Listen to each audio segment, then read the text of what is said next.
जो हमारी बड़ी बड़ी विभूतियां थी उनको हाशिए पर डाल।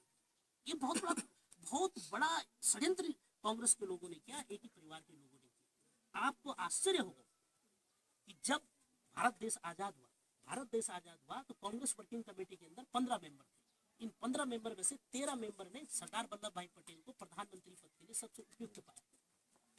15 में से 13 लोग सरदार वल्लभ भाई पटेल को प्रधानमंत्री बनाने के पक्ष में थे। लेकिन नेहरू की इतनी बड़ी जीत थी, उन्होंने गांधी जी को मजबूर कर दिया और उसके बाद जवाहरलाल नेहरू देश के प्रधानमंत्री। सिर्फ 2 लोगों का समर्थन जवाहरलाल नेहरू के पास था, उसके बावजूद तो प्रधानमंत्री बने। वल्लभ भाई पटेल को पीछे धकेल दिया। वल्लभ भाई पटेल देश के पहले गृह मंत्री और उप प्रधानमंत्री बने। 1947 में देश आजाद हुआ, वो देश के गृह मंत्री उप प्रधानमंत्री बने और 1950 15 दिसंबर 1950 को उनकी मृत्यु भी हो गई। इन 3 साल तक सिर्फ वो भारत की सरकार में रहे, लेकिन इस 3 साल के अंदर उन्होंने इतना बड़ा काम किया जितना बड़ा काम किसी ने नहीं किया। आप लोगों ने बिस्मार्क का नाम सुना होगा। बिस्मार्क का नाम पूरी दुनिया जानती है, सिर्फ इसलिए जानती है कि उसने पूर्वी जर्मनी और पश्चिमी जर्मनी को एक किया।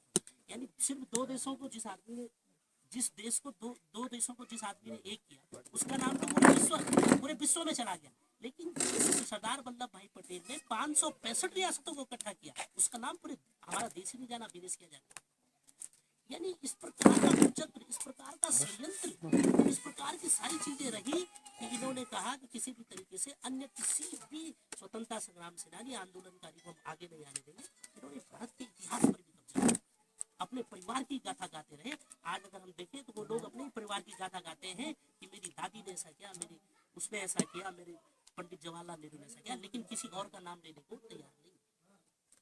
सरदार वल्लभ भाई पटेल वो पुरुष थे जिन्होंने 565 रियासतों को 3 साल में इकट्ठा किया। जब अंग्रेज इस भारत को छोड़कर जा रहे थे तो अंग्रेज एक बहुत बड़ी, आप सब लोग जानकार हैं, आप जानते हैं, लेकिन हम सिर्फ दोहरा इसलिए रहे हैं क्योंकि हम गांव में जाएंगे, इस कार्यक्रम को करेंगे तो गांव वालों को हमें बताने की जरूरत भी है कि सरदार वल्लभ भाई जब अंग्रेज इस देश को छोड़कर रहे थे, भारत 15 अगस्त 1947 को आजाद हुआ, लेकिन हमसे ठीक एक दिन पहले पाकिस्तान का निर्माण हुआ। 14 अगस्त 1947 को पाकिस्तान का निर्माण हुआ और